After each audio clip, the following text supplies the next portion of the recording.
वालेकुम व्यूवर्स, उम्मीद है आप सब लोग खैरियत से होंगे। आज की हमारी वीडियो का टॉपिक है पास्ट परफेक्ट कंटिन्यूस टेंस की नेगेटिव टाइप। सबसे पहले हम ये डिस्कस कर लेंगे कि इनको पहचाना कहाँ से जाता है।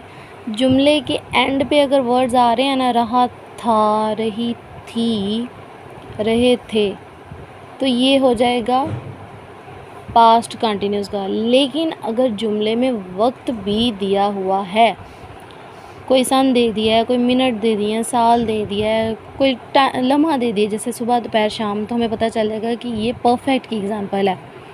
अब हम देखते हैं कि ये जैसे कि हमें यहाँ एग्ज़ाम्पल दी हुई है, बच्चा सुबह से अंगूठा नहीं चूस रहा था। हम नेगेटिव टेंस की बात कर रहे हैं ना, तो इसलिए उन्होंने जुमले में नहीं ऐड किया है। रहा था से पता चला है कि ये पास्ट कंटिन्यूस है, लेकिन उन्होंने चूँकि टाइमिंग दे दी हुई है ना हमें, बच्चा सुबह से अंगूठा नहीं चूस रहा था, इससे हमें क्या पता चल जाता है कि ये पास्ट परफेक्ट कंटिन्यूस टेंस की एक एग्ज़ाम्पल है।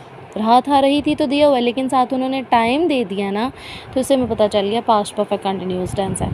सहरा में 2 साल से बारिश नहीं हो रही थी, इसमें भी हमारे पास रही थी वर्ड आया, नहीं की वजह से नेगेटिव का पता चल गया, और 2 साल टाइम दे दिया हुआ है ना उन्होंने, तो पता चल गया कि पास्ट परफेक्ट कंटिन्यूस की एग्जांपल है। सबसे पहले इसका भी हम फार्मूला डिस्कस कर लेंगे, जो कि हमारे पास सब्जेक्ट प्लस हेल्पिंग वर्ब हमारे पास कौन सा यूज़ होता है पास्ट परफेक्ट टेंसेज में, हैड। नेगेटिव टेंस है तो नॉट। परफेक्ट कंटिन्यूस की बात हो रही है तो बीन लाजमी लिखेंगे, plus first form of verb plus ing plus object plus since and for. अब हम ये देखेंगे कि सिंस किसके साथ इस्तेमाल होता है, फॉर किसके साथ इस्तेमाल होता है। सिंस एग्जैक्ट टाइम के लिए इस्तेमाल होता है, एग्जैक्ट टाइम, जैसे कि हमें टाइम दिया हुआ है 2023, या फिर सुबह, या फिर शाम, या फिर दिया हुआ है हमें टाइम 1999, इस तरह की टाइमिंग। और जो फॉर होता है ना, वो एग्जैक्ट टाइम हमें नहीं पता होता, हालांकि उन्होंने दिया होता है जैसे 2 मिनट, 3 साल, 8 माह। हमें नहीं पता कि वो कौन से साल के कौन से 8 माह हैं, या कौन से घंटे के कौन से 2 मिनट हैं, एग्जैक्ट टाइमिंग नहीं ना पता, इसलिए हम क्या यूज़ करेंगे उसके लिए फॉर। एग्जाम्पल देख लेते हैं, आपको अच्छे से समझ आ जाएगी।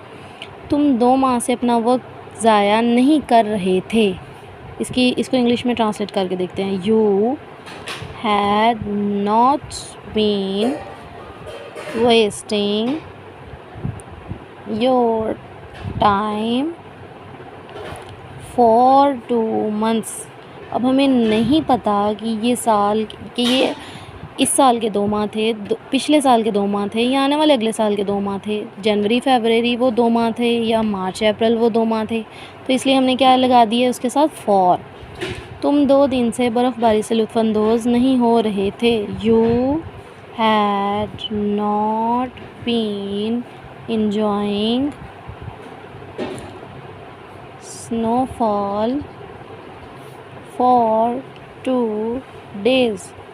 इसमें भी हमें नहीं पता कि वो कौन से 2 दिन थे, कौन से साल के या कौन से हफ्ते के 2 दिन थे, इसलिए हमने क्या लगा दिया है फॉर।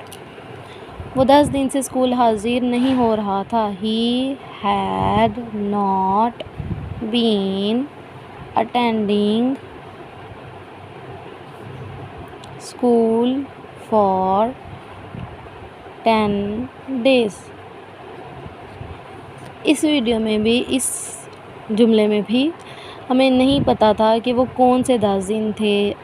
10 दिन फरवरी के 10 दिन थे, जनवरी के 10 दिन थे, कौन से साल के कौन से माह के 10 दिन थे, इसलिए हमने क्या इस्तेमाल कर लिया उसके साथ फॉर। उम्मीद है आप गाइस को अच्छे से समझ आ गई होगी। मिलते हैं नेक्स्ट वीडियो के साथ। अल्लाह हाफिज़।